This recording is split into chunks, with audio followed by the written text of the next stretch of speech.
All right, and I think we are recording. Looks like we're recording. All right, welcome everybody. Thank you so much for spending the next hour and a half-ish with us for the SMOLfair Ladies Night. This is a TMBBC special, so those of you who are not familiar with me, my name is Lori Hetler. I started reviewing, reading and reviewing small press books back in 2007-ish, started a Goodreads group and was kind of playing around with just getting used to the literary community.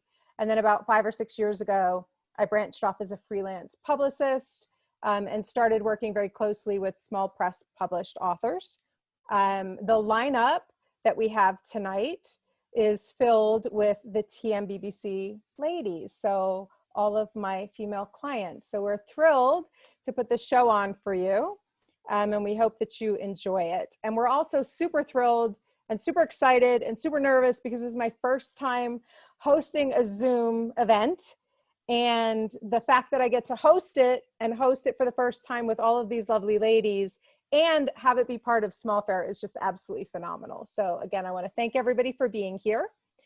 Couple of housekeeping rules. When you came in, you had been muted. I am going to ask that you remain muted unless you are one of our speakers. I will introduce each of our readers, and then at that point they can unmute themselves and then they will begin their reading. Feel free to comment in the chat box.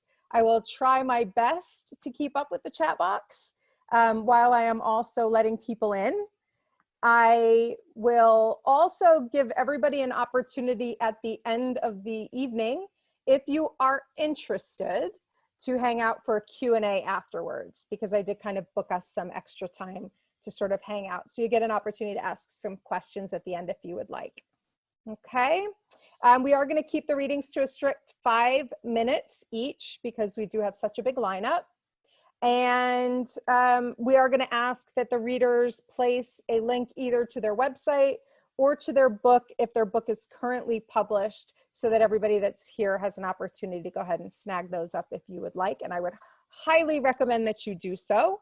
And if their book is not currently out, get that on your wish list on Goodreads and Amazon or wherever you track your books to buy. All right. I think we're ready to go. Oh, one thing I do want to mention, because I'm not sure, I think I let Jesi Buell in, but I do want to thank the organizers for SMOLfair as well, because without them, a lot of this, none of this would have happened this week, and it has been an absolute phenomenal fair so far, I believe. So the masterminds behind SMOLfair are Jesi Buell, Annalyse Gillmen, Miette Gillette, and Jason Teal, and then I kind of snuck in the back door as it was first getting started. So I got to fangirl on the back end. I'm not taking a lot of credit for what they did, and their planning and their organizing and their networking has been absolutely phenomenal. So big props to them. And again, a big thank you to all of you guys for being here. All right, I'm gonna let in a couple more people and then we're gonna get started. Give me 1 second. All right, so our first reader was supposed to be Meg Pokrass. She is unfortunately unable to join us because she has an eye infection and she's light sensitive and cannot read. So we have a stand-in for her. So I'll read Meg's bio and then we'll go into her stand-in, which is Francine Witte. So Meg Pokrass's flash fiction has appeared in Electric Literature, Wigleaf, Washington Square Review, Waxwing, McSweeney's, the Best Small Fictions, 2 Norton anthologies of flash fiction, and over 800 literary journals and anthologies of the form. She is the author of the forthcoming Spinning to Mars, and also Cellulose Pajamas, The Lost Detector, The Dog Seated Next to Me, Alligators at Night, The Dog Looks Happy Upside Down, and Damn Sure Right. As I mentioned, Francine Witte will be reading from Meg's work since she is unable to join us. Francine is the author of poetry chapbooks Only Not Only and First Rain, and the flash fiction chapbooks Cold June and The Wind Twirls Everything. She lives in New York. Francine, welcome. Thank you so much, Lori. It's nice to be here. I'm sorry Meg can't be here. She sends everybody a hug. So These are 3 from Meg. First one is called Skin, and it's from Electric Lit. After Nell set Johnny's house on fire, I became a self-appointed only child. She'd be in prison for the rest of her life, but I'd cure cancer. People would soon forget that we were sisters. I discontinued wearing her old shoes, would change my last name as soon as I came of age. Dad, too, had a thing for dangerous heat, especially in Hawaii, where the sun plays an unsavory character in every scene. Dad never wore sunscreen, and he died from a melanoma after a decade of construction gigs in Maui. You burn your skin to a crisp like your father did, baking like a cookie in the sun every day of your adult life. You get what's coming, Mom said. She wore Daddy's slippers as if her feet missed his. Daddy's mole had resembled a black dot one day. The next day, it looked like a dog with a long, pokey nose. Nell, Maria, take a look at this speck here, Daddy said. We gathered around his forearm. Which of our old dogs does this cool-looking mole resemble? Back then, Nell and I laughed about the idea of a family like ours, caring about the wrong things, our father avoiding something as silly and simple as a medical appointment, making a game of life's weirdness. That was right about when Nell lost her virginity to Johnny. He had been her math tutor, but she told me in private that he was teaching her some unusual calculations. I wish he was teaching me too. She was carrying his fractions, she said, but he lost her calculator. After she burnt down his house wearing Daddy's shoes using his cigarette lighter, Mom started drinking. She'd come home from her second job selling opera season tickets over the phone, ripping off nice old people, she said. She would sometimes bring home a cancerous-looking man to sit in our living room and smile at us awkwardly, each one looking too tan, more at risk. And now Mom was wearing Nell's old shoes, the sexy one with rhinestone straps that I used to borrow. Mom and I, the only ones left standing, but our feet were in confusion, our borders redefined. Okay, the second one is called Trophy Wife, and it's from Vox Populi, and it was inspired by The Hissing of Summer Lawns by Joni Mitchell. Jack bought me the diamond brooch and said he had never been so sure. The new house in the Hollywood Hills was made of windows, and the brooch reflected off the glass, nearly blinding me. From the living room, I could see the barbecues down in the valley, messy, happy families with their useless cars, concrete driveways, musical hula hoops, and kids. The blue dots from far-off pools reminded me of Jack's eyes, the aquamarine eyes of a wolf. But it was the sound of our lawn, the hiss of sprinklers that chilled me. That year, Jack erected a barbed wire fence to keep the scum out, keep the Mansons away. There were creeps all over the hills, riffraff moving in, Jack said. Look at those VW vans.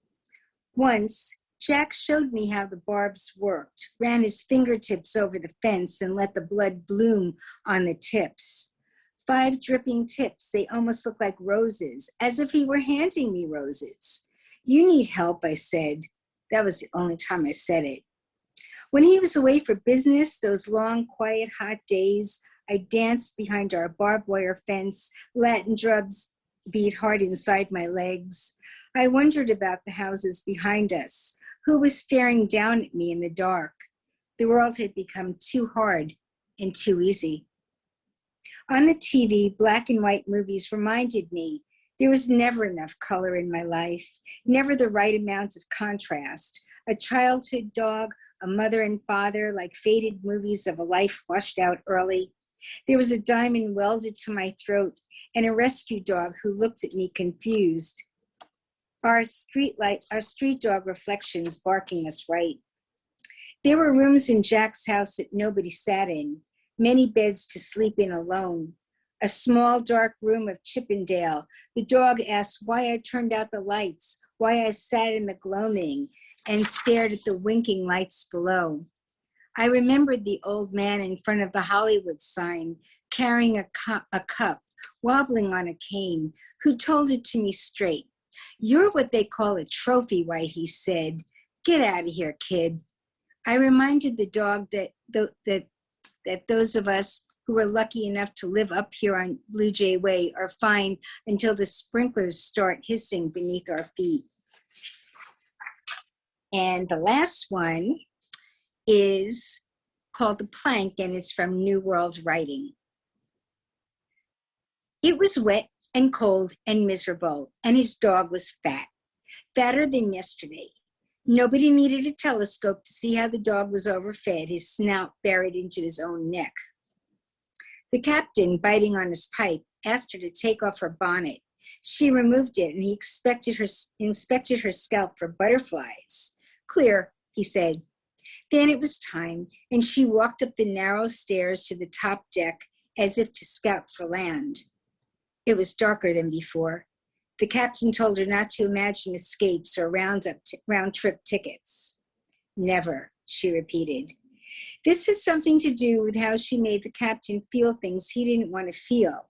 He whispered this to her on his birthday, dancing on deck. She had known it already. She didn't say the right words. Should have said, I am honored. He had the complexion of a root vegetable, ruddy and orange. She wished too she were plain. She did not want to make him feel uglier, but had done so by being alive. She explained it to herself as if she could talk it over. She'd said it to herself in bubbles of thought. This kind of existence never worked for long. He cradled a sword.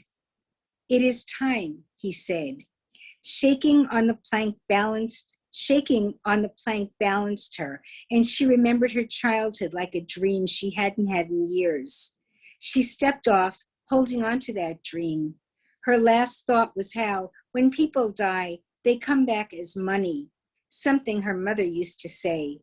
If you happen to notice a penny on the ground, it may be someone who used to love you. Thank you.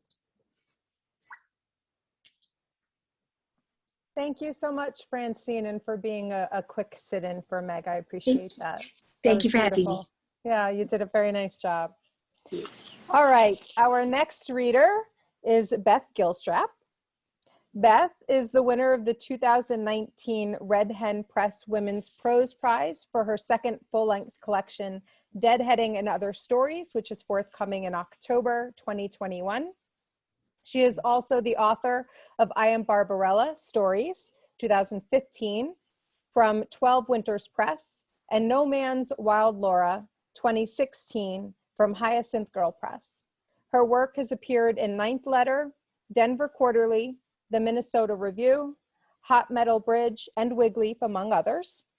You can currently find her and her critters hanging out in an old shotgun house in Louisville. Beth, take it away.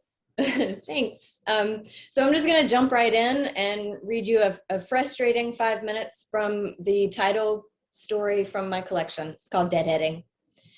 Every morning, Layla drank her coffee on the porch of her little shotgun house up in the hills, an hour outside of nowhere, the music of the land, all she could hear save for an occasional plane on its way to Asheville. Rituals like 2 cups of coffee outdoors in her nubby lounge pants before the day's work began helped set her mind right. Get some distance from her shit marriage. Like replacing a blood-stained sheet for one freshly wandered. Volatile. Volatile was what she'd told the police when they came looking for Beau after he disappeared, asking questions Layla couldn't answer. The man never told Layla anything about his goings-on. All she could see was his descent, the panicked way he stomped around the house, the staggering weight he lost in a few short months. She'd spent the better part of 2 years trying to make sense of it. And so each morning she sipped from the same chipped, seize the day, then go back to bed mug her sister had given her 10 years earlier. Before their mama died, before they'd married the wrong men, when they still spent half their nights at home. Dee had left a thing on the kitchen counter with a Hershey's bar and a note. Happy birthday, bitch. Easy joy was Layla's focus these days. Since she moved, Layla had stopped getting her hair cut, and the way she brushed against her elbows when she rocked made her skin prickle. She relished coffee with chicory, chocolate pound cake for breakfast from her mama's recipe taped to the mini fridge. After the collapse of her marriage, easy was all she could hope for. The thought of any romantic attachment made her hands tremble, hands big-knuckled and strong from staking tomatoes and kneading bread. Flour and earth and green forever caked in her nails. Instead of a second marriage, she knew her future lay in grains, in the tensile strength of plants, and hanging on to the fibrous textures of the flora she'd immersed herself in, deadheading flowers and pounding dough and pulling weeds. She hadn't minded too much about Beau's mysterious departure. After the incident with the snake and all, she was relieved at how quickly her marriage had ceased to be. It could have been uglier, but when she said those words out loud, folks would look at her sideways and say things like, "Layla, honey, you can't mean that. The man up and vanished and everybody knows what come of him. He was your husband." She'd always nod and say, "Yes, yes, of course. I didn't mean it that way. My poor angel." But most folks didn't know about the incident or how he'd changed since they married. They didn't know she was lucky when things went the way they did, or that she might be the one disappeared into nothing like so many women before her. Folks hadn't seen the blood smear on his forehead, still wet as he ate a bowl of cereal. Folks hadn't seen the way he hacked off that snake's head and pulled out those bird babies, or how he tossed them in her lap. 2 years earlier, she still couldn't reconcile the man she'd married to the man at her kitchen table that morning. After they found his car stripped at the junkyard, Layla had no trouble turning the house they lived in together over to the men who'd come for it. 3 brothers, each one more leathered than the next, with baseball bats resting on their shoulders. The light that day was July bright and blinding. No part of anyone, least of all Layla or the backs of her knees, was dry. The biggest fella smacked a mosquito on his neck, pulled a handkerchief from his back pocket, and wiped his whole face, including the corners of his mouth. "Lady, we need a word," he said, folding the handkerchief and placing it back in his pocket. The polite thing to do would be to introduce yourself," she said, shielding her eyes with her hand. "I don't believe I've met any of y'all before." Layla wore her daisy house dress, the one she mooned over and bought because, yes, the print was her favorite flower, but mostly because it had pockets. A dress with pockets is a reason to celebrate on its own, but as her right hand slid down to grip the revolver she was hiding, she congratulated herself again for a fine dress purchase. "Besides, I knew you needed a word the minute you turned up my street. I don't know where Beau's at, if that's what you're after." "No, ma'am, it ain't that. And my name's Waylon, and these are my brothers, if you want to know." The other 2 stood mute, rolling their bats on their shoulders. "I hate you're mixed up in your husband's affairs, but I can't change the facts, and the fact is that the house here belongs to us now." Layla took a few steps closer to the brothers. The air was stagnant, and even the tall grass seemed to wince under the heat. She held tight to the gun, running her thumb over the handle. The men straightened their backs, and the mute brothers glanced from Layla to Waylon and back again. She looked over her shoulder at the house, took a deep breath, and sighed. "I never wanted this place anyway. As far as I can see, Beau got what was coming to him, and the fact that he did before he could do me any more harm than he did is a damn miracle." She let go of the gun and reached her hand out to Waylon. "Give me some time to gather my things," she said, looking into the man's gray eyes. And that, my friends, is 5 minutes. That was fabulous. Fabulous. Thank you so much. I see a lot. You're going to have to check the comments because I know you can't read them as you're reading, but you got a lot of great comments in there. Cool. Thank you. All right. Next reader, we have Tara Isabel Zambrano. She is the author of Death, Desire, and Other Destinations, a full-length flash fiction collection from OK Donkey Press. Her work has won the first prize in Southampton Review Short Fiction Contest 2019, a second prize in Bath Flash Award 2020, been a finalist in Bat City Review 2018, Short Prose Contest, and the Mid-American Review Fine Line 2018 contest. Some of these bios are like mouthful, I'm sorry. Her flash fiction has been published in the Best Small Fictions 2019, the Best Microfiction 2019 and 20 anthology. She lives in Texas and is the fiction editor for Waxwing Literary Journal. Tara, take it away. Thank you, Laurie, for inviting me to this wonderful place. I'm so glad to see you all face to face. It's really a pleasure and an honor. Thank you. So I'm going to read one of my flashes that appeared in Tin House online. It's called Whatever Remains. Mangoes are everywhere, on the tree, yellow and green, and on the ground, half eaten, face down in brown-red soil. They are on the roof, tumbling one after another as the monkeys arrive in packs and shake the tree, their pink faces speckled with mango pulp and juice. We watch them from our bedroom window and wait them to leave. Papa was addicted to mangoes despite his high blood sugar levels.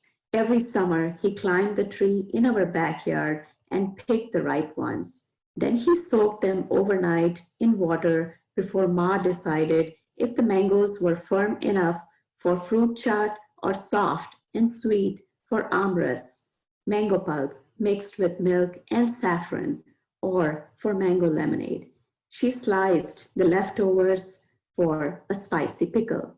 In long, warm afternoons, Papa sat in the courtyard holding a long stick to drive monkeys away. Ma sat next to him, singing his favorite folk songs, fanning a newspaper near his face. There never was a mango rotting on the ground when Papa was alive. It was November when Papa's kidneys gave up. In his last days, he lay in his bed next to a window, his eyes closed, feeling the winter sun, hoping he'd survive one more summer. I'll reincarnate as a mango tree to give it all back what I took in this life, he said before he died. Ma blamed mangoes for his death and forbade them in our house. Since then, once the monkeys leave the courtyard, we run outside and devour whatever remains. Some monkeys are efficient. They suck the mangoes dry, lick the seed, and toss them around, hitting other monkeys who drop the mangoes from their laps and run in circles. Some pick pants, petticoats, and vests from our clothesline and wipe their sticky mouths. One monkey catches us off guard. Unlike others, he's sitting on the ground. A few monkeys encircle him, their teeth busy, eyes at him. He's not eating. He doesn't even belong. We wonder how he has made it so far. Humidity circulates inside our dirty blue-colored home. We wipe the back of our necks, push our hair back, and feel tempted to open the windows. Outside, the ruckus is on. Clouds are on the move, but as per the newspaper, the monsoon is still a few weeks away. A dog whines in the distance. All we do is count the mangoes on the ground. Later, Ma is awkwardly standing in the doorway that divides our house into two. All the monkeys have left except the odd one holding a mango. She opens the window and the monkey glances at her, drops the mango, and runs away. She straightens, extends her gaze to the horizon, and smiles at an assembly of dark clouds. We smile too, distracted from the fact that we need to go outside. For the first time in 2 years, like a girl wearing high heels for the first time, Ma takes a shaky step towards the courtyard and unlocks the creaking door. A sweet-smelling silence extends between us. She almost trips on the slick seeds and the ravaged mangoes while looking at the tree, humming a folk song, her black hair stuck to the side of her face. A fat drop of rain lands on her cheek, and as the world turns silver with rain, she slowly climbs the tree towards the red, yellow, and green ornaments, hidden away from the reach of the monkeys. a spirit among them waiting to be released. Thank you. Always such gorgeous stuff, Tara. Thank Love you. listening to you read. Thank you. All right, our next reader is Leah Angstman. Leah is a historian, a transplanted Michiganer, and the editor-in-chief of Alternating Current Press and The Coil magazine. Her debut historical novel, Out Front the Following Sea, is forthcoming from Regal House Publishing in January 2022, and is currently longlisted for the Chaucer Book Award for pre-1750s historical fiction. If you can spell her name right, you can find her at leahangstman.com and on social media at Leah Angstman. This is her first time ever reading her fiction out loud in front of anyone. Big round of applause for Leah. All right, I'm unmuted.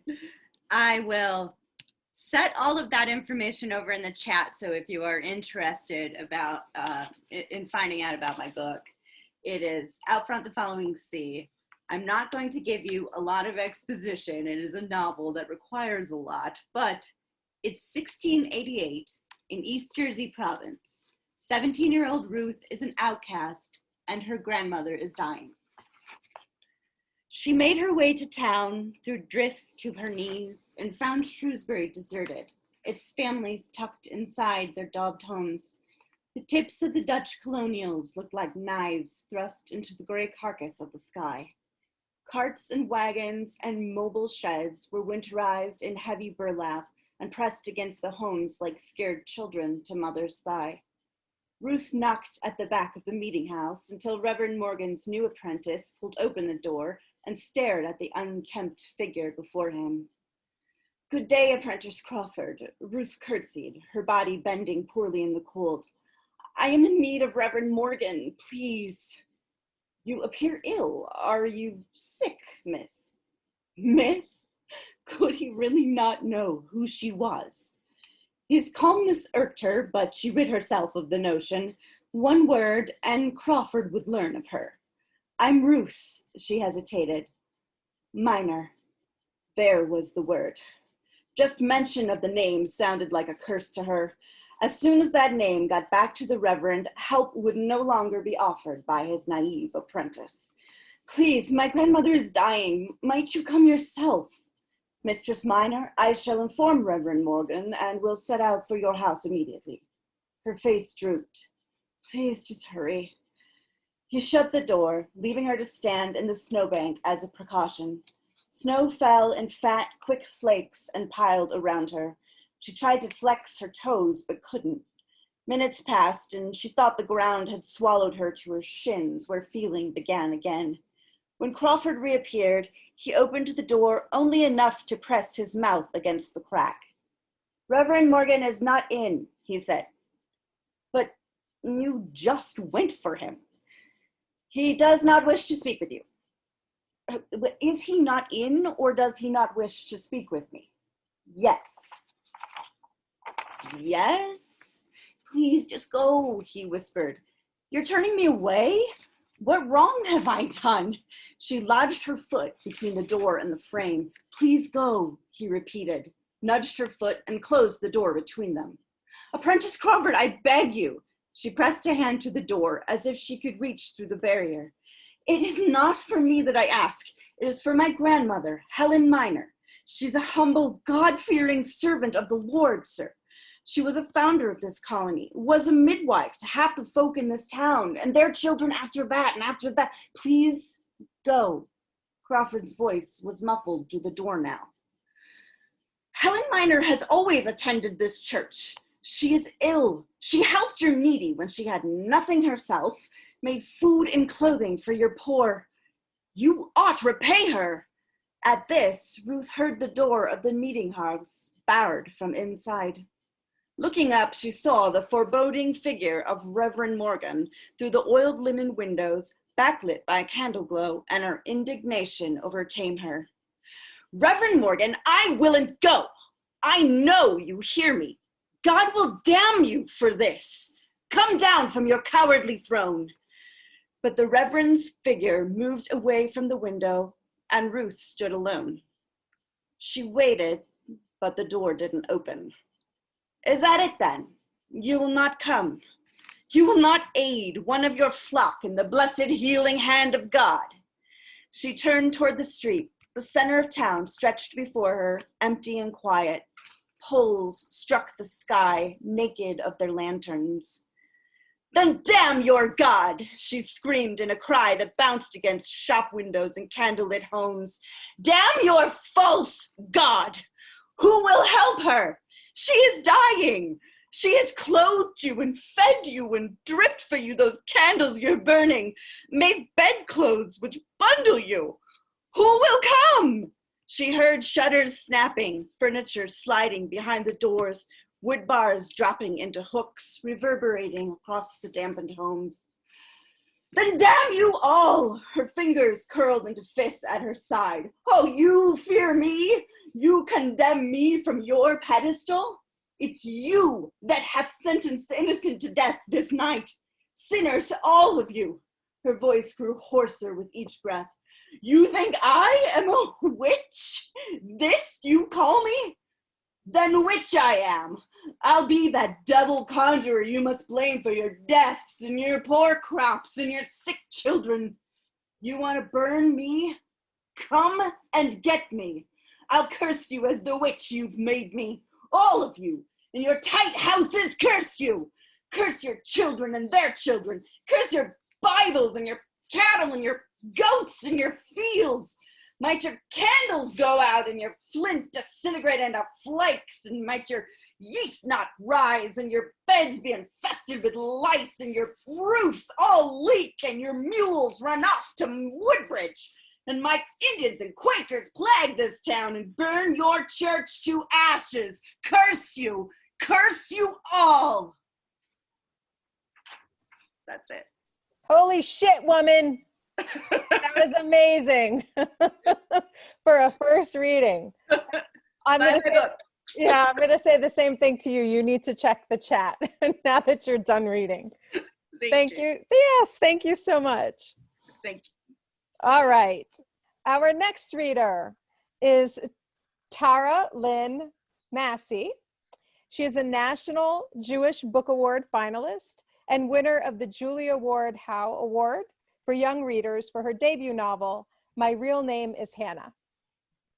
She's editor of the Rose Medal Press Field Guide to Writing Flash Fiction and author of Where the Dog Star Never Glows, a collection of long and very short stories.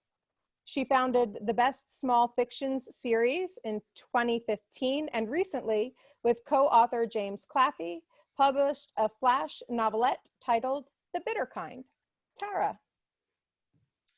Well, first off, thank you so much, Lori, for hosting this. I think this is a great idea. I love reading with this dynamic bunch of women. I'm going to have a little trouble following up after that last reading. I am reading from The Bitter Kind.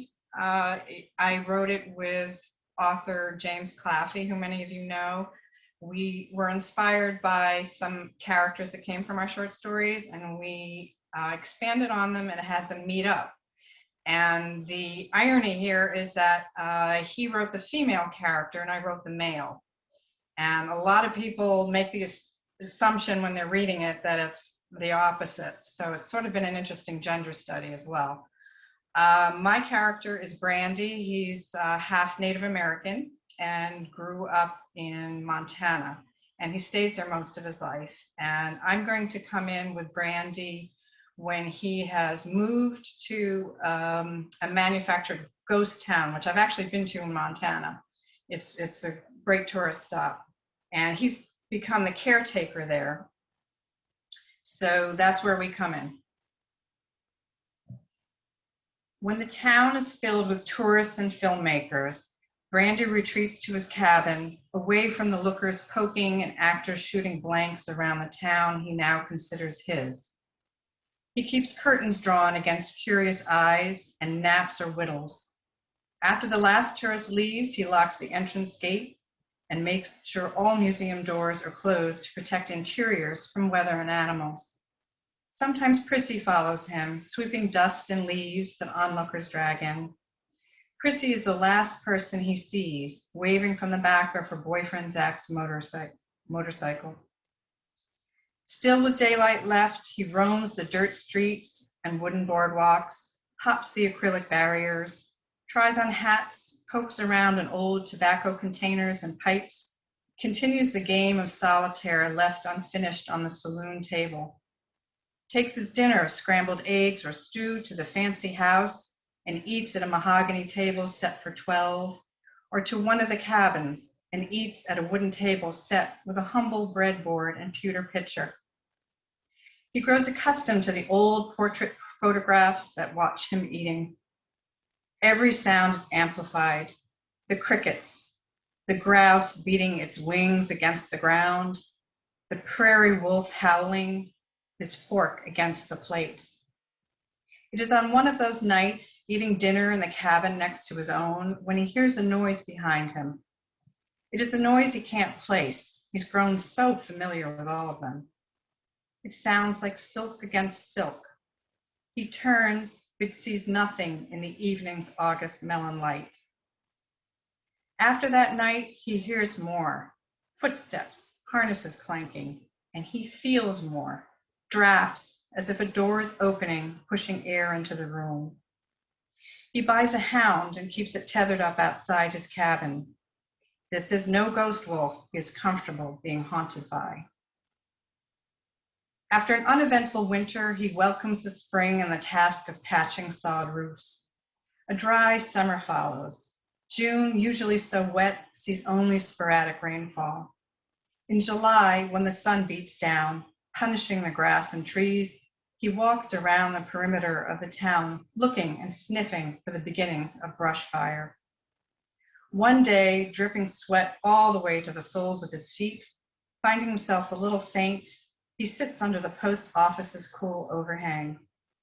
He watches young prairie dogs dart from hiding to play in the road dust. A hawk circles overhead. Silk rubs against silk. He hears his name whispered as softly as the silk sounded. It draws him to his feet, down the steps, down the main street to the schoolhouse, one of the original buildings that survived 100 years of prairie weather. The front door is open like an invitation.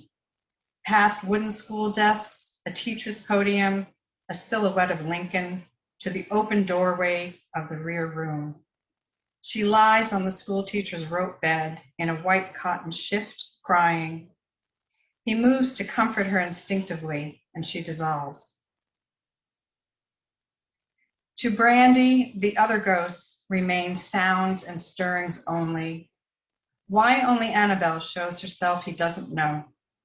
Maybe he conjured her. Maybe he brought her back from the dead the way his ancestors had hoped to bring back their slaughtered kin. After a few months of brief appearances, she becomes ever present in his cabin, in the haberdashery, in the tall grass by the low river. When her school bell rings out, the rope pulled by a tourist, the reverberations roll through him. She is not beautiful as Ghost, but he loves her freckled face, strong far arms, wispy red hair, and penetrating eyes that force him to care. They tie him to that place, those eyes, feed him and keep him steady. It is easy to love a ghost who asks nothing of you. End. Thank you, Tara. That was beautiful. Thank you. All right, next reader, we have Jen Stroud Rossman. Her stories have recently appeared in Pitt Chapel, Hobart, and the Malarkey Books anthology, What I Thought of Ain't Funny, fiction inspired by the comedy of Mitch Hedberg. P.S., so she's got a P.S. in here. P.S., check out the SMOLfair event at 8 p.m. tonight. Her novel, The Place You're Supposed to Laugh, was published by 713 Books. She's also a professor of mechanical engineering at Lafayette College. Take it away, Jen. Thank you, Lori. I could easily spend my whole 5 minutes extolling the virtues of Lori Hetler. Can we all give her just a silent hand together? Um, this book was a team project in a lot of ways, and if you're familiar with Ted Lasso, Lori was the Danny Rojas of the squad. You're not all laughing as much as you should be right now, picturing it, but joyful, untiring, quietly heroic. And tonight, I'm learning that she's also probably pretty good at putting together a mixtape, because you're taking us up, you're taking us down. It's fabulous. Thank you, Lori. I'm going to read just a little bit from the place you're supposed to laugh. What was it like living next door to an internet mogul? It made Ray Loudermilk grind his teeth. When Scott, S-C-O-T, a single T, and Irene McAvoy had first arrived on their cul-de-sac, they had seemed like ideal neighbors. Irene brought a pie to their Independence Day barbecue, and Scott helped Ray with the fireworks display. Ray allowed himself to believe that he had achieved a form of what his own parents had back in Nutley. Community, a couple you could trust with an extra key. For the sake of being neighborly, Ray had struggled to abide the hypersensitive alarm on Scott's SUV, the McAvoy lawn's confounding greenness, even during times of water rationing. Even his name was irritating. What was with that missing T? Ray mistrusted unusual spellings, having spent 15 years in the ad business and knowing full well that a product called Quick Clean, with all Ks, was likely to be neither as quick nor as clean as promised. And then there was the renovation. Months of noisy chaos as a second floor was added to the McAvoy home, resulting in an unbalanced house that looked like a sketch by a child who had not yet learned the rules of perspective. Ray could hardly change a light bulb without the notarized permission of his landlord. But the flood had come, the valley had been judged, and Scott McAvoy had built himself an ark, shellacked the hull, and measured cubits instead of rounding up species to save. Today, the McAvoys were throwing themselves a party, a sort of housewarming for the brand new second home they had perched squarely on top of their first one. They had tried to pitch it as a thank you party for the neighbors who'd put up with months of inconvenience, but this did not fool Ray. A table in the front hall was laden with gifts, as if the richest guy on the street needed a new set of napkin rings or a vase from Pottery Barn. Ray shook his head at the gift table, and his wife kept a tight grip on his elbow until a man in a pressed white shirt offered them a drink. If this party had been a year ago, the room would have been fuller. Many of their neighbors had fled when the market imploded. The fallout survivors had ash on their shoulders, a glazed look in their eyes, and they were still standing. Traffic on the once sclerotic freeways had thinned, and it was easy now to find a seat on the train. People were walking their own pets again instead of subcontracting to the recently defunct rovercomeover.com. Just before it had all hit the fan, it seemed like everybody you met was a millionaire. Even Ray's grocery checker was day trading between shifts, confiding about the stocks he'd shorted for major wins, while Ray bagged the food. The guy might have been a blissed-out Roman in the last days of the empire, accustomed to indulgence and oblivious to any possible way things could go south. Scott's McAvoy.com was one of the Valley's invincible titans, his bulletproof prosperity ambiguously correlated with the fact that he appeared to spend most afternoons at home on his game console, often doing digital battle with Ray's son Chad.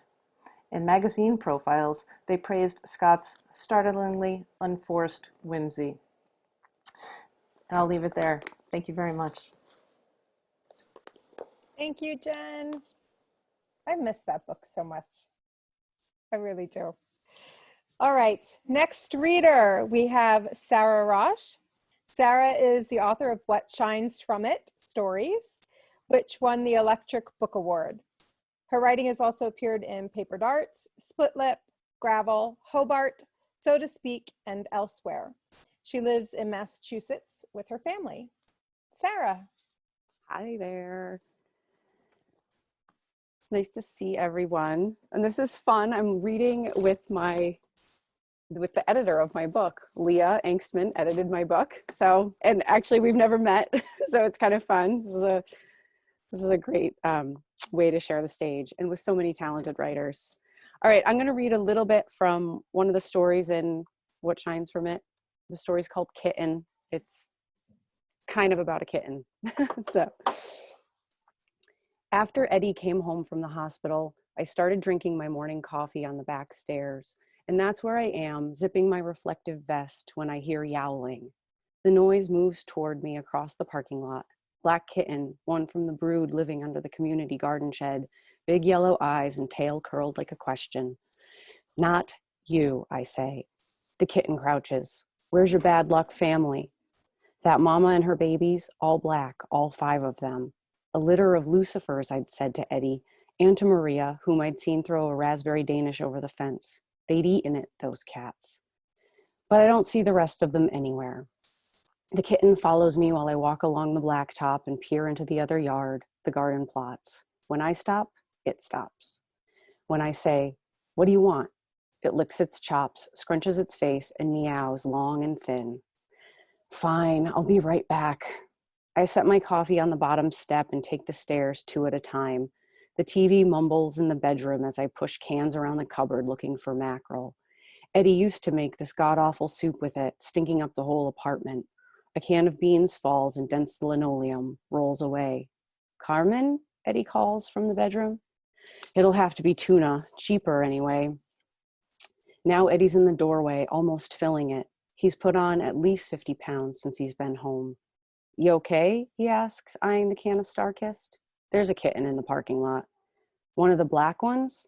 Eddie lurches forward like he expects his missing foot to catch his weight. The crutches look like twigs under his arms. "It wouldn't leave me alone." "Get my wheelchair?" He leans hard against the counter, uses one hand to smooth his hair. "I want to go down." This is the last thing I need before work, but I get the wheelchair. Eddie drops his crutches on the linoleum, hunkers into the seat, and waits for me to push him. The elevator wheezes. The workmen were here a few days ago, cursing the trash that people throw down the shaft. Eddie's fingernails are filthy, and I don't know from what. Watching TV, eating, going to physical therapy, those are his things now. Still haven't seen him walk with the prosthesis, but he tells me he can. Outside, his skin looks the color of a dish rag, the bags under his eyes like he's been punched. But he spots the kitten and his shoulders straighten. "Gatito," he calls, rubbing his fingers together. "Come here, Gatito." "Give me the can," Eddie says. The kitten slinks in a wide circle around us, sits down a few feet away, eyes darting. Eddie pops the lid, sets the tuna next to his wheel. The kitten sniffs but doesn't budge. "Aren't you hungry, little one?" The thing takes 2 tiny steps toward the can, stops, backs up. This could go on for hours. I walk the lot again. Behind the dumpster, along the garden fence, are 3 cans of cat food, empty. A cut-down soda bottle filled with water. I call to Eddie, "Come on, I'll take you up. Joe gets mad when I'm not ready. It throws the root off." "Shh," Eddie says. He and the kitten stare at each other. "You gonna be okay without me?" "I'm not an invalid." "Aren't you cold?" He's only got a t-shirt on, and I can see the tattoo of my name, ruined now by a scar, so it only says men. "Where's the other ones?" "How should I know?" "It's weird he's alone," Eddie says, finally looking at me. Sensing his distraction, the kitten lunges forward, grabs a mouthful of tuna, takes off with it. The bus brakes in front of the building and honks. "I have to go," I say. Eddie waves me away. God, I should be used to guilt by now, but I'm not. I'll stop there. And I apologize for the herd of elephants, my children running around upstairs. I don't know if you guys could hear that, but it was loud. So much, Sara. Thank you, Lori, for including me. No problem. I love the collection. I think everybody should go out and buy it. And that goes for every other reader that we've had so far. They have to go out and buy all these books or put them on your wish list for those that are not out yet. All right, next reader, we have Margo Orlando Littell. She is the author of the novels The Distance from 4 Points and Each Vagabond by Name, both published by the University of New Orleans Press. Each Vagabond by Name won an IPPY Awards Gold Medal and the University of New Orleans Publishing Lab Prize, and was named one of 15 Great Appalachian Novels by Bustle. Margo is the interviews co-editor for Newfound Journal and lives with her family in Pittsburgh. Find her online at Margo Littell or at margoorlandolittell.com. Margo. All right. Thank you so much, Lori. This is a great event, and I am just thrilled to share a screen with all of these amazing women writers. Tonight, I'm reading from new work. It's a novella called Traveling, and it's about a teenage girl named Dory Winter who finds herself in the middle of a horrific act of vigilante justice. To escape her fear and guilt, she befriends the town oddjob man, whose stories of traveling to far-off places inspired Dory to make a reckless plan to leave town. And like all my work, Traveling is set in a small town in southwestern Pennsylvania. That day, Daddy shot Pete through the arm. I heard them both shouting and screaming when they were still a good ways down the street. Their boots pounded on the pavement as they ran clumsily, and Daddy had a hold of Pete's arm right above the elbow. Pete was screeching like I'd never heard in my whole life. "He fucking shot me," screamed Pete when he saw me. "Fucking shot me through the arm." His face was very pale. Dad was growling that it was an accident, but he looked scared too. "Get some rags," he ordered. He gave me a push, even though I was on my way. "Hurry." There was blood everywhere. Daddy didn't even try to keep the rags in a pile, and they left bloody marks on the kitchen floor. "Fuck," he said. "Fuck, fuck." Pete was still screaming. "Stop the blood, damn it, I'm bleeding all over the place." Every time he glimpsed me, he yelled, "He fucking shot me." "Hold this," Daddy said. He pressed my hands against Pete's arm. "I'm calling 911. "Fuck no," Pete said. I knew he didn't care about the ambulance. He just needed to be yelling. I held his arm as tight as I could. I couldn't believe how skinny Pete was. I could almost wrap my hand around his upper arm. When he stiffened, though, I could feel the muscles beneath the surface. He was strong. I'd seen the way he could lift a dead deer onto the bed of a truck or carry one down to the cellar. His arm under my hands felt disgusting, wet and warm with blood. We waited there for the ambulance, Daddy smoking a cigarette, Pete yelling fuck now and then, and me there holding the arm. When it finally came, I expected a big crowd of neighbors eager for gossip or gore, but only Nick looked on. I suddenly thought that there was no one in Moon Run who cared much whether we were alive or dead. I was wrong, sort of. They cared all right. The thing was that no one ever knew anything for sure, but everyone believed what everybody said. You heard something from a neighbor, and it may as well have happened that way than not, and on it went. I was down at Kelly's Drug a few days after the accident, and when I walked in, the men sitting around the dirty lunch counter looked at me funny. I wasn't there for anything important, just a thing of shampoo and a few lottery tickets for Daddy, and when I went to pay, one of the men came over. "Hey, Dory," he said. It was Bud Copley, one of Daddy's friends from factory days. "Hey, Bud." I pulled a few crinkled bills from the pocket of my cutoffs. "Is there anything I can do?" he asked quietly. It wasn't like people on Moon Run to be subtle. I thought he was coming on to me, offering to put his hand in my pocket or something. So I glared at him and said, "I've got it, thanks." That's when I noticed the men watching. They didn't have smirks on their faces like they usually did when one of them got up to give a girl a hard time. Instead, they looked pained, like it hurt to look at me. "Is something wrong?" I asked Bud. The cashier wasn't even pretending not to listen. It was just Madge anyway, our old bus driver. "Hell yeah, it is," he said. "Except you don't seem too concerned." He was getting angry. "Concerned about what?" Bud turned to the men. "Concerned about what?" she says. He turned back to me. "Your brother, idiot. We've been waiting to hear about the funeral, then figured there wasn't going to be any." I understood then that they thought Pete was dead. "Pete's fine," I said. "He was shot in the arm is all. He's got a bandage now, but he's fine." The men gathered around me. "Good thing. That's sure a relief. Your daddy's sure lucky," they said. "Okay," I said and laughed. When I got home, Pete was lying on the couch with a beer, but I didn't tell him that now I knew what would happen when he died. That's all. Thank you. Awesome, Margo. I love hearing new stuff. That was great. And anything that has that many F-bombs in it, I'm all for. All right, next reader, we have Jayne Martin. Jayne is a Pushcart Best Small Fictions and Best Microfictions nominee and a recipient of Vestal Review's Vera Award. When not writing, she enjoys riding horses and drinking copious amounts of fine wine, though not at the same time. Her collection of microfiction, Tender Cuts, published by Vine Leaves Press, is available now. And you can find her at janemartin-writer.com, or on Twitter at Jane_Martin, or on Facebook as Jayne Martin-author. Jane.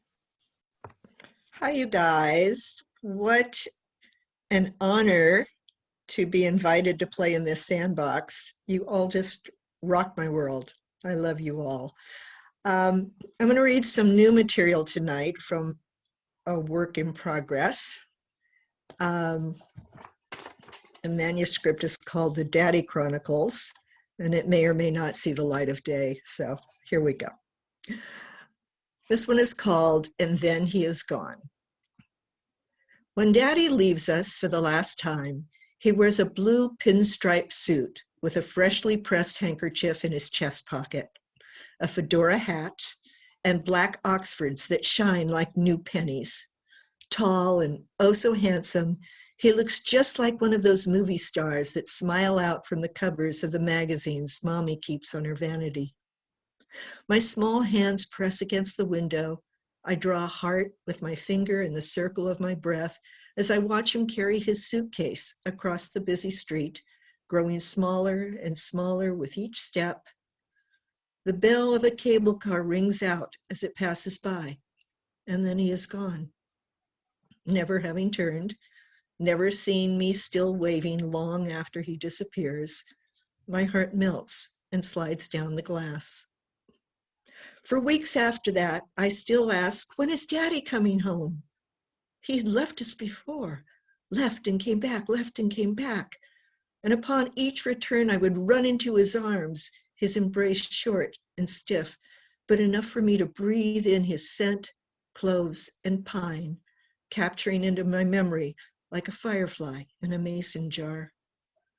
You knew he wasn't a family man when you married him, my grandmother says to my mother, but she is looking at me.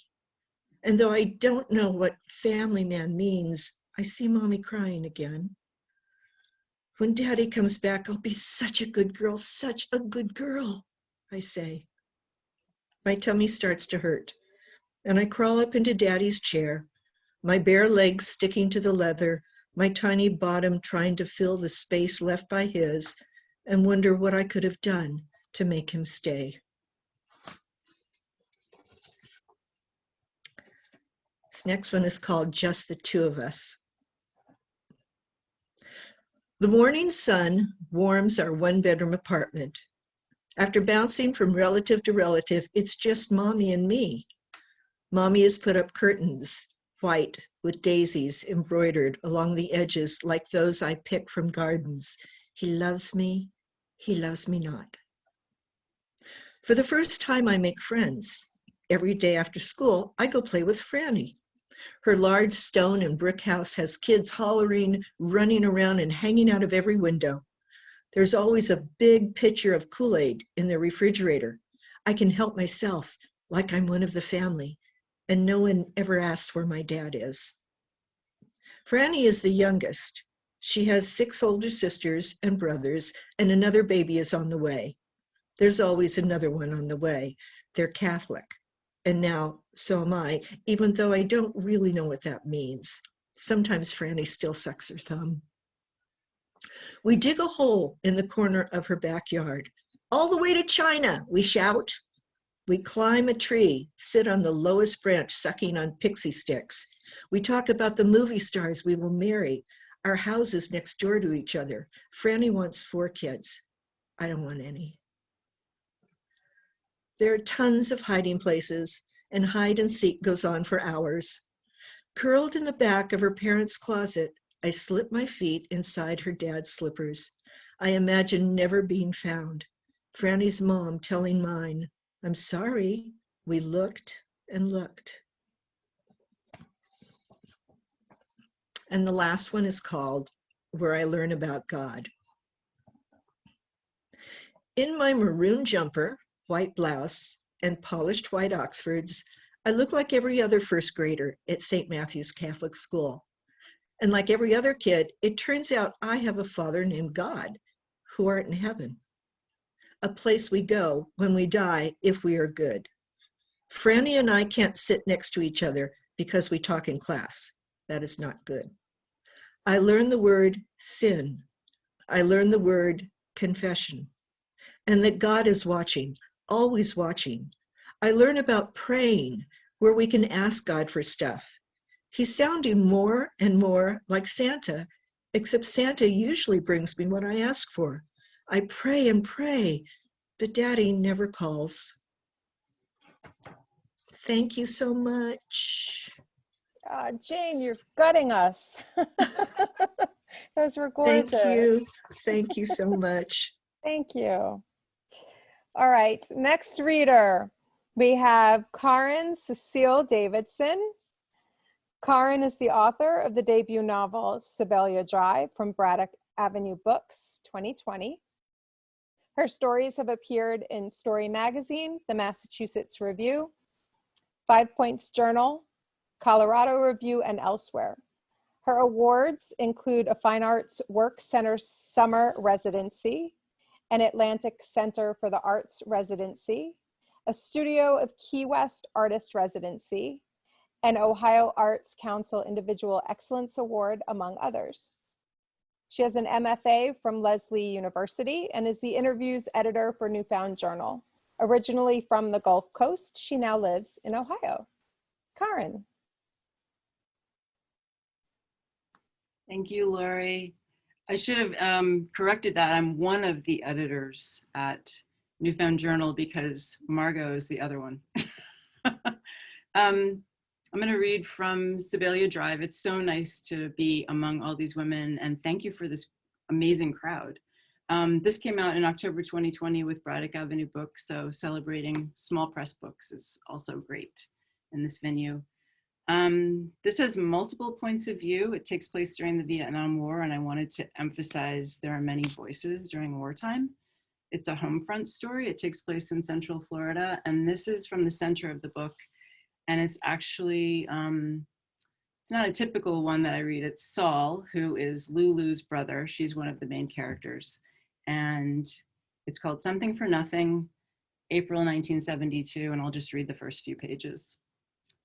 On the drawbridge that crosses the Halifax River, we have to wait for a shrimp boat to pass, its nets raised, its deck littered with lines and the gleam of the thundering rain.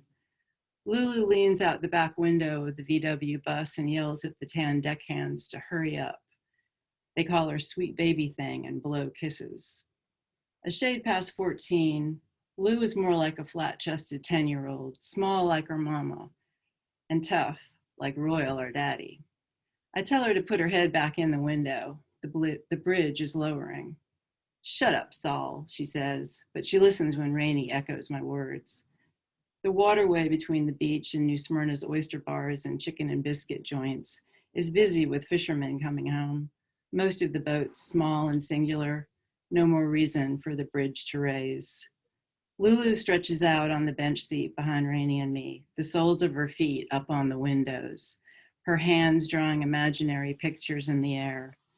On the radio, the Rolling Stones intro to You Can't Always Get What You Want starts up. And when Lou chirps her high-pitched imitation of the choir boy's falsetto notes, Rainey turns around and tells her to please stop. The evening sky closes in, the clouds an intense black smudge. We head out of New Smyrna, its main street crowded with bright umbrellas, parents in search of supper, away out of the rain, their small kids pointing at shop windows crowded with beach floats and oversized balls. And crossing in front of us on skateboards, older kids in cutoffs with long, wet hair bleached from too many days in the sun, kids like us. I light a cigarette and exhale toward the ceiling. Rainey glares at me, waves the smoke away from the passenger side and back in my direction. She doesn't do anything that her mother does. Smoking is one of those things. Lou, on the other hand, not wanting to be the baby, smokes like a chimney whenever she thinks no one is looking. Soon, fields stretch out on either side of the road, and unlit billboards rise up, blank and massive, their messages unreadable through the downpour. The highway is dark and wet, and the night is heavy with the sound of rain, windshield wipers, and soaked asphalt under the tires. At the intersection where I have to head south, I take the curve too easily, and the VW bus fishtails into the opposite lane. Rainey holds on to the dashboard handle, the Jesus handle, Mama calls it, and stares straight ahead. Through the windshield wipers flipping from side to side, her eyes on the path of the high beams. Slow down, she says. She leans back, raises her legs onto the seat, and wraps her arms around her knees. It doesn't make any difference how late we are because we're already beyond late. It was Mama who sent us to New Smyrna to have a day of it, some fun, Lulu and Rainey and me. Act like teenagers, why don't you quit moping around here? Her only rule, home by supper. And now it's well past supper. Thank you. Thank you, Karin. That was beautiful. I also love the way you read dialect. It comes across very lovely. Okay, next reader, we have Gwen Goodkin. Gwen is the author of the short story collection A Place Remote, which was published by West Virginia University Press. She has twice been nominated for a Pushcart Prize and has won the Folio Editor's Prize for Fiction, as well as the John Steinbeck Award for Fiction. Welcome, Gwen. Hi, everyone. This is my story collection, A Place Remote, but I'm not going to read from that. A couple of years ago, my essay, The Greatest Gizmo, was included in this anthology called Grief Dialogues, and I'm not going to read that either.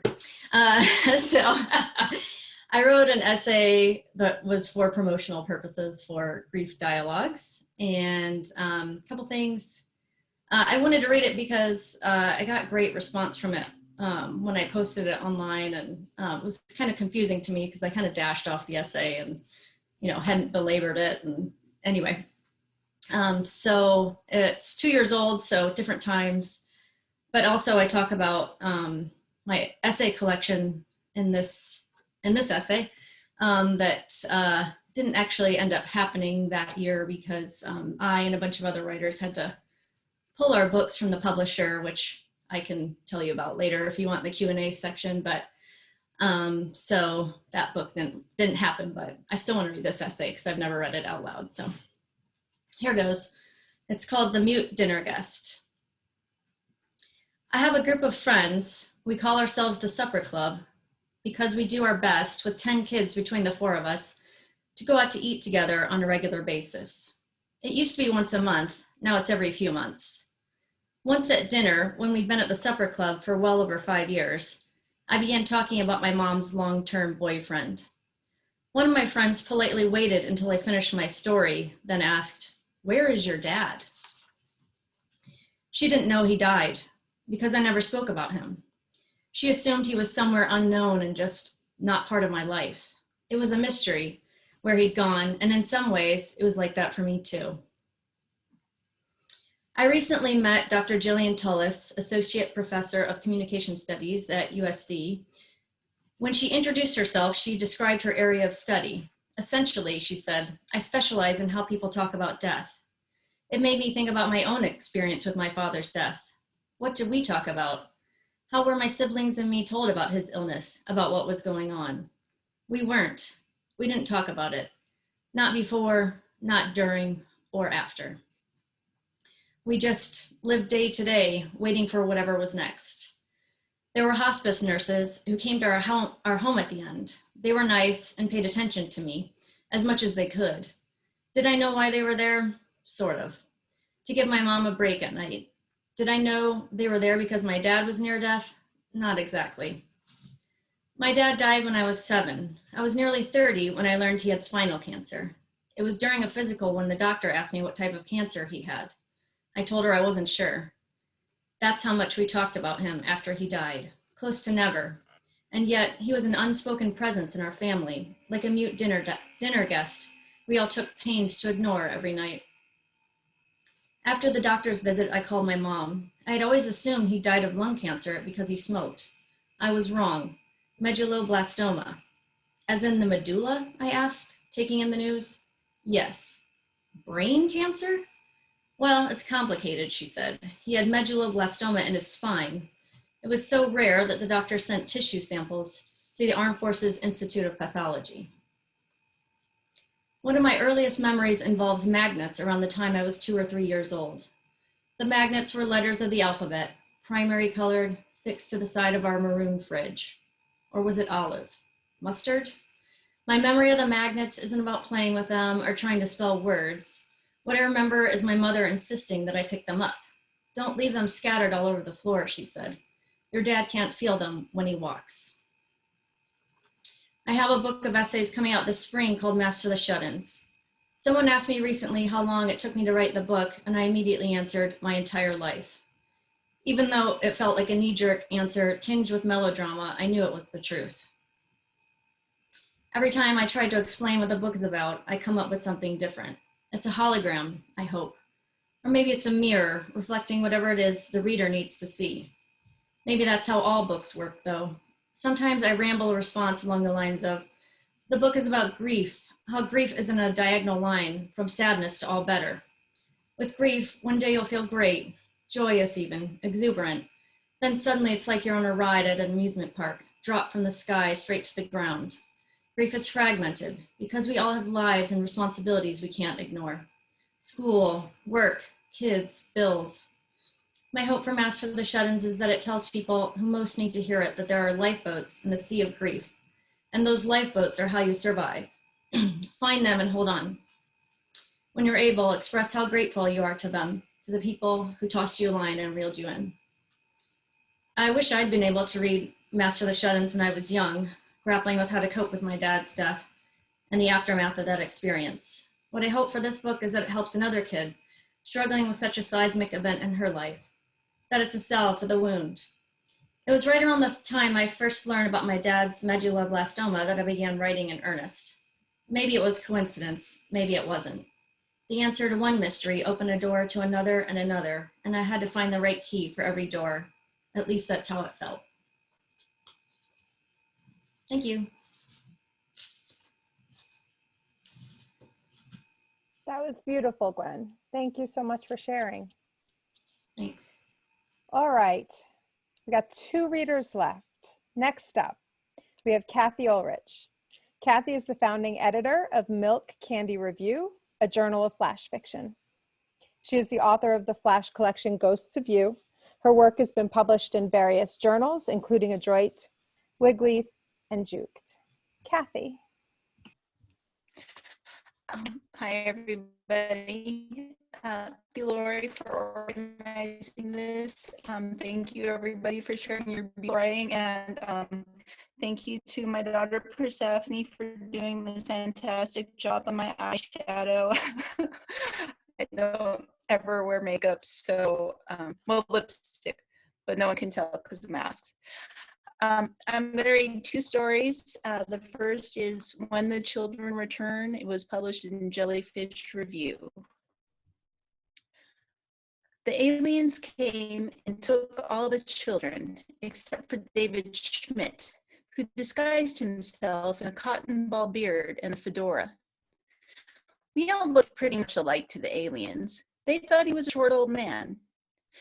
He waved goodbye when his little sister went in one of their spaceships, crying, "Davy, Davy, bye." Waved until the spaceship was gone, which was really no time at all. With the children all gone except for David Schmidt, it is a much quieter world. The children send letters from space. "Having a great time. Wish you were here." The letters get pasted on refrigerators next to drawings and A+ assignments and photos of David Schmidt. Grandmothers take turns pinching David Schmidt's cheeks until they're red and sore. Mothers embrace him and fathers play catch and call him sport or champ. David Schmidt is passed from house to house until nobody can remember whose child he is really.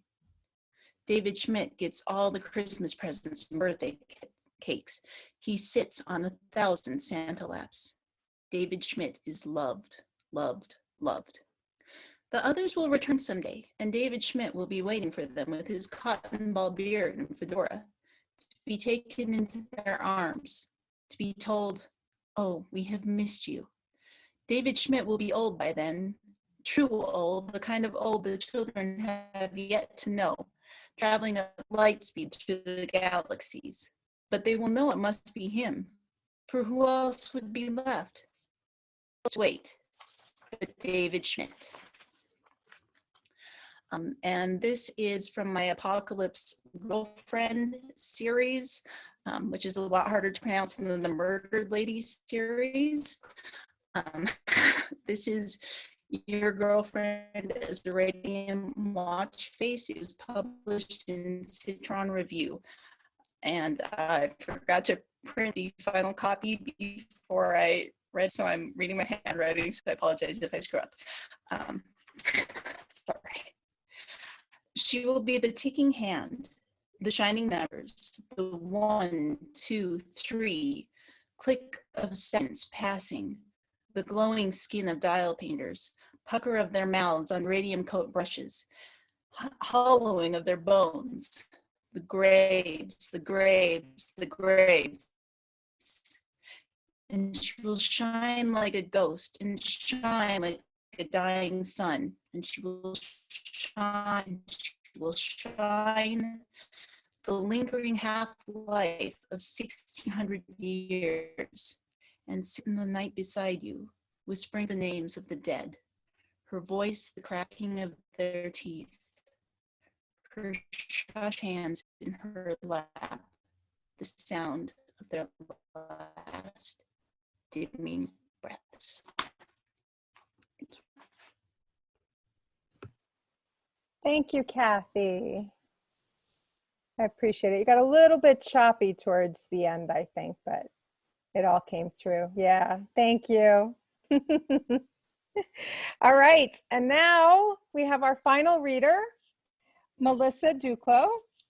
She is the author of Besotted, a novel about 2 American women in Shanghai who fall in love with the city and sometimes with each other. Her essays have appeared in the Washington Post, Salon, and The Offing, among other venues. She has an MFA from Columbia University and lives in Portland, Oregon, where she works for a nonprofit and is at work on her 2nd novel. Melissa, take us home. Thank you so much, everybody. Thank you, Lori, for organizing this, and for everybody who is here. Hi, Dad. Thanks for coming. The beauty of Zoom readings. I'm going to be reading a brief excerpt today from my new novel in progress. It's called Everything in the Ether. This section is close to the beginning of the book, so I don't think you need too much context. Before this piece, we learned that a 4th grader named Leif Carlson has disappeared. And this section is from the perspective of his teacher, Grace. Okay. It's already in the ether, the principal tells Grace. I want you to message your families first, right away. After that, I'll send my message to the community. The district will comment tomorrow morning. Yes, of course. Aim for the next 20 minutes. The principal breathes, softens. If you can, do you know what to say? Arjun fusses in the baby monitor on Grace's desk and down the hall both, hungry and stereo. She hears a shushing and a clicking, a rustling noise, the texture of dusk. Everything's been like this since Arjun was born, fuzzy and sharp at the same time. Grace? She's not sure whether it's the principal speaking through her device or her wife through the monitor. Yes, she answers, more air than sound. I know what to say. She realizes too late that she meant to say she didn't know. Through the monitor, she hears the glider creak and pictures Anita settling into nurse. She has 20 minutes to describe the indescribable. But no, she shakes her head. It isn't that. It's 20 minutes to do what she's been taught. Everything's fuzzy and sharp at the same time. Grace clicks and clicks buttons on her computer, bringing finally to the screen her notes from the COSA conference last spring, a file for each of the sessions she attended. Forging new paths, fostering healthy brain development in the time of vanishings. Teach SAFE and they'll stay safe. Showing up, moving on, practical strategies for teaching the ones left behind. That one. She clicks and scrolls and skims, the blue screen glow and finger muscle twitch set to the soundtrack of the rhythmic glider creak, familiar enough to convince Grace's sleep-deprived brain that all this is normal. Sure it is. Sure. Students come to school late. They come to school hungry. Their clothes are dirty, too small or too big, wrong for the season. They come soft and sullen or loud and looking for a target. Sometimes they don't come at all, for one day or two. Sometimes they never come back. Last year, 7,356 children vanished nationwide. The year before that, it was 7,682. Before that, 6,995. A good year. Grace can keep going back. Everyone can. There's a pedagogy for that. Grace and the rest of her grad school cohort used to joke. They didn't know how right they were. 6 years into the job, Grace knows a best practice for every situation. Most of them she's tested more than once, but always there was a first time. First chair thrown at her head, followed by her first room clear. First threatened lawsuit from a parent. First skinny bicep marred by a straight line of neat, round burns. And now, her first vanished student. Grace follows best practices. The tone of her email is calm and reassuring. Her clear and direct message, a verse that goes with the chorus she'll recite to her class on Monday. Her vocabulary aligns with Oregon Department of Education guidelines. The student, unnamed in this first email, is potentially missing, not disappeared, taken, or vanished. Not yet. She reminds parents that safety precautions have always been and will continue to be in place to protect students while they are on school grounds. Reminds them of the importance of punctuality when transporting students to and from school. Early is on time and on time is late. Late is unacceptable. After reminders come links to read the American Medical Association guidelines for talking to children about vanishings, to provide an anonymous tip, to make an appointment with the school counselor, to watch Elmo mourn the vanishing of a purple monster named Lucia. The coming weeks will be a difficult time for our class, school, and community, she closes, copying and pasting from her notes. Please remember, we're all in this together. Before she sends the message, she removes Leaf's parents from the recipient list. Best practice. You ready for this glowworm?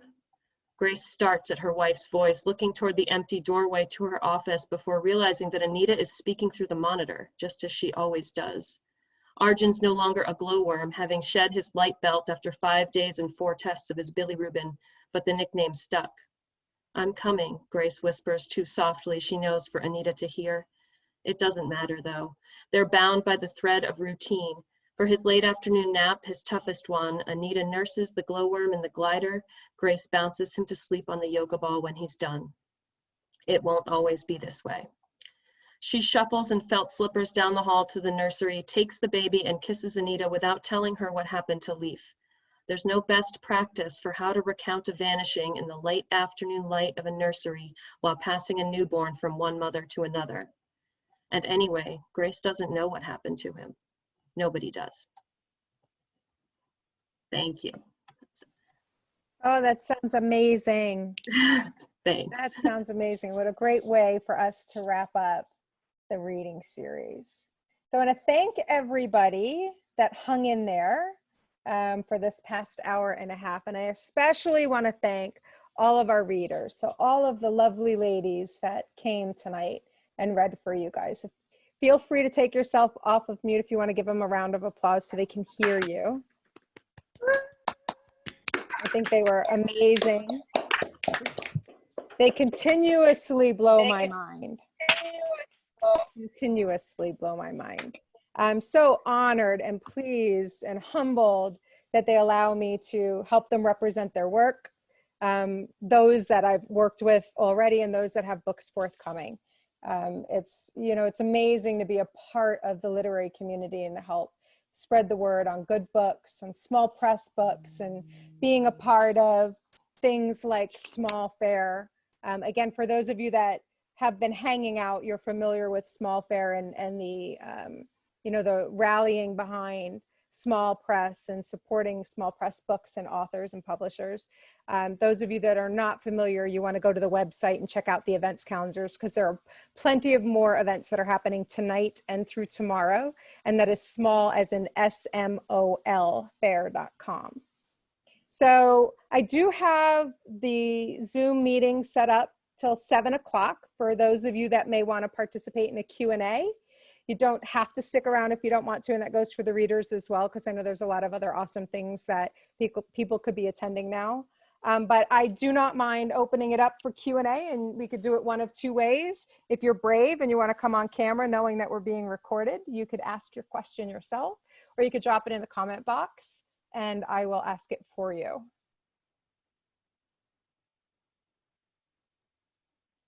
Anybody interested in asking a question to one of our readers? Come on, come on.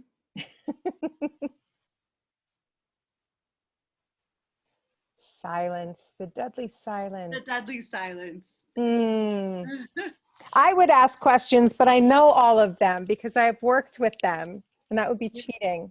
You can ask us questions, Lori. It's better than silence. You guys could ask each other questions as well if you wanted to, if there's anything you wanted to know about each other's work.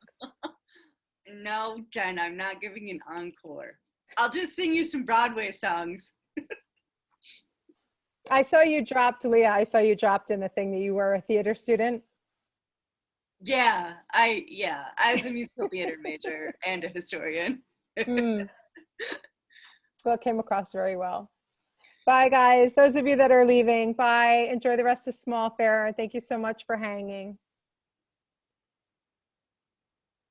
Wow, It's you so ladies lovely to killed see it. so many of these faces that I recognize, even in the audience. So many of you guys that are part of the literary Twitterverse and social media sphere. Yeah. Thanks for coming.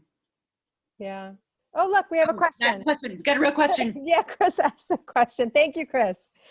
For those of you in fiction, how much of your life do you incorporate into your work? Who wants to take that one? I'll pop in right now and say very little. That's why I write fiction. I write to get away from reality. I do travel a lot, and my travel experience, comes into play in my writing. In that sense, my real life comes in. But I refuse to write about people I know, and I'm sort of like Leah. I'm more into, I like historical fiction because it gets me doing a lot of research, which I love to do. And again, it gets me away from present day, which I tend to like to escape from. So that's my answer. I think it also gives you a chance to explore something else other than yourself. We know ourselves very well. And if we wanted to put ourselves on the page, we'd go into nonfiction and memoir and, but it gives me a chance to get into someone else's life to see how that person's life would have been. And yeah, I write about also, like, my first two novels are all about daddy issues, and I have zero daddy issues. My dad's wonderful. So, not about me. I do incorporate aspects of my life in my work, more the settings and sort of the themes and issues. So my first novel was set in Shanghai, and was around the theme of being in your 20s and identity and how that can be shaped by relationships. So that was based on my experience. I lived in Shanghai, but the actual story was not. And this novel, as weird as it is and set in this kind of alternate reality, is also based on my experiences of anxiety as a mother. And when I started thinking about this book, it was a lot more normal, like just, holy crap, I have little kids and this is scary. And I just kept going more and more away from that. But it's rooted in that experience for me. I would have to say that I'm more on Melissa's front. There's a lot of echoes of my past. I grew up in the Gulf Coast, so Florida, Louisiana are definitely in my writing. And now that I live in Ohio and I'm landlocked, I kind of want to go back there, and I can only do it in writing during a pandemic, but there are definitely echoes of reality in my writing from my own life. So I definitely write about my interests. I know, like the historical points of view that I love are the things that I've studied. You know, I lived in New England for several years, so that's my first book, and then I studied French history, so my second novel is French Revolution. You know, so I do write about the stuff that I love to study. But we have another question in the list. Yeah, I see some of you guys have already been answering it in the chat. How many of you work on multiple projects at a time, or are you solo? Do you work on solo projects? I work on. Sorry, I don't know if my dog interrupted you. I work on a bunch of projects at once, and I work in a lot of genres. So also my daughter is here, and we are reading this right now, and I wanted we wanted to tell you how much we love the book so far. So we're so happy with the book. We're towards the end too, so. Thank you so much. I really want the young people to read it. Adults mostly read it, so I love it that your daughter's reading it. Thank you. Do you have a question? Made my day. No, she's being shy. So. Okay. Well, she can email me through my website or something, or through, you know how to get in touch with me. So if she has a question. She's a little writer herself, so I'm sure she'd love to chat with you. Someone other than me. I'd love to. Thank you. But yes, I write screenplays and stage plays and essays and fiction. So I work on multiple projects at once. That's my answer. And I will be quiet now. I was going to ask about plays, but you answered it. So I like to think of it as having a piece on the side that when I get really frustrated with my novel, I can go cheat on it with an essay. That's the beauty of flash fiction too, is that if you need a break, you can take a mini break, and write something else. I try to write one short story per month to make sure that I'm at least doing a separate project that gets out there, because I can spend forever inside a novel. Like my first novel took me 11 years to write. So, I can't just do that for 11 years. I've got to have something else I can put out in between.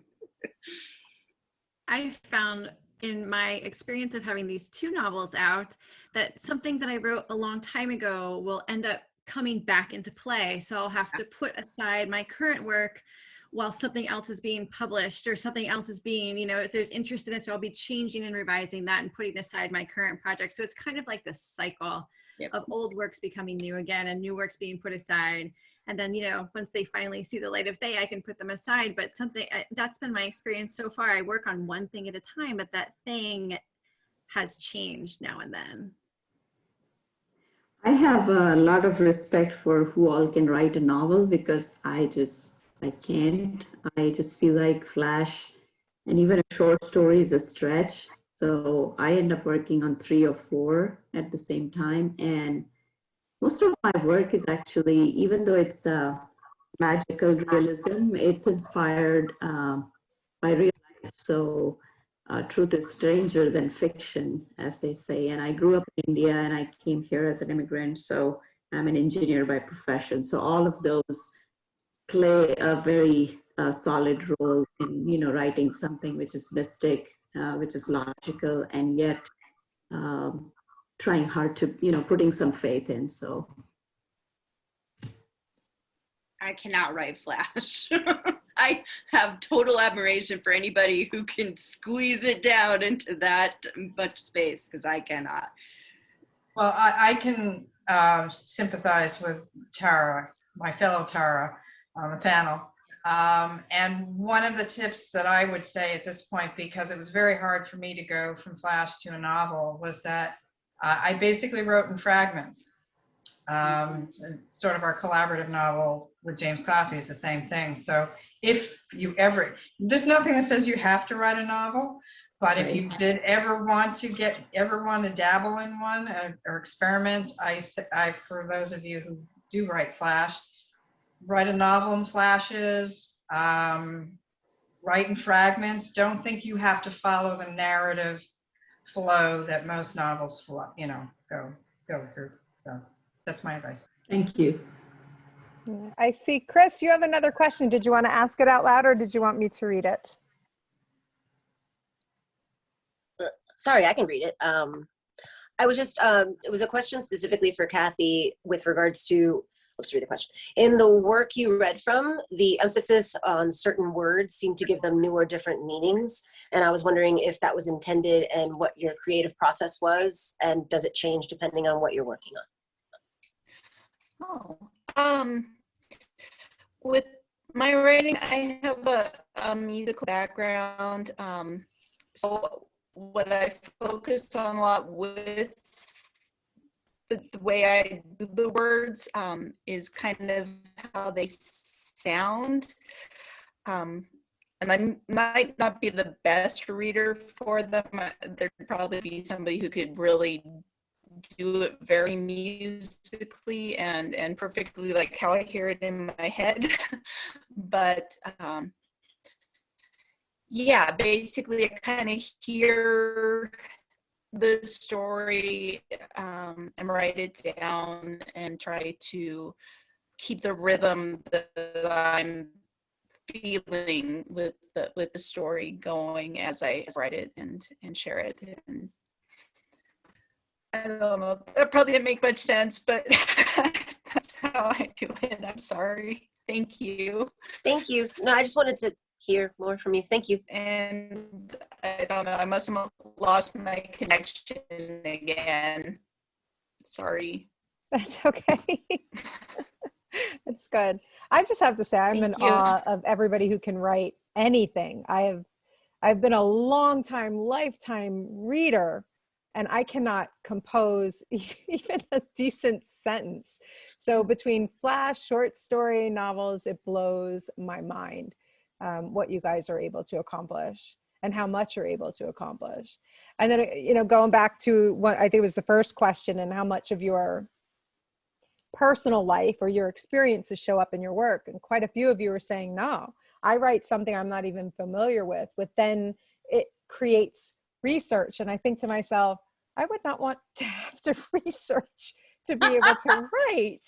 So that really takes a lot, I think, right? And it says a lot about you guys as writers, that you're so willing to really create this world and understand something that you have not been a part of or experienced, to be able to put it on paper for people like me to completely geek out over and fall in love with. So huge props to you guys for the work that you do, the time that you take to do it, the feedback that you get, because I know it, you know, between the beta reading and the editing and seeing that final piece, I know it's such a labor of love. So I want to thank you guys all so much for everything that you do. So I wouldn't be able to do what I do if you weren't doing what you were doing. Well, thank you, Lori. You've been a great support. And we would not be able to do what we are doing without you as well. Yeah. It is absolutely crucial to have the cheerleaders and the people pushing the books in front of readers. Writers are generally terrible at that. We write, we put it out there, and we want someone else to read it, but we don't always know how to get it in front of people. Yeah. So I consider myself a little bit lucky in that realm, that I'm also an editor and publicist of other people's work. So, you know, I have a little experience with that, but some authors come into the game and just don't know, and they need people like you, Lori. Well, thank you guys. I want to be sensitive to everybody's time. I want to thank everybody for hanging out for so long and for having such a fabulous evening. This really made my night. I didn't really know what to expect going in. I thought there was going to be a lot of technical difficulties. Maybe not too many people were going to show up, even though everybody was asking for the link. And this has just been phenomenal. So you guys have literally made my night, my week, my month, my year. Thank you so, so, so, so much. I love you all. Lori. Have a great Thank night. you. Have a Did great a great job. Thank you. Thanks, everybody. Night. Bye.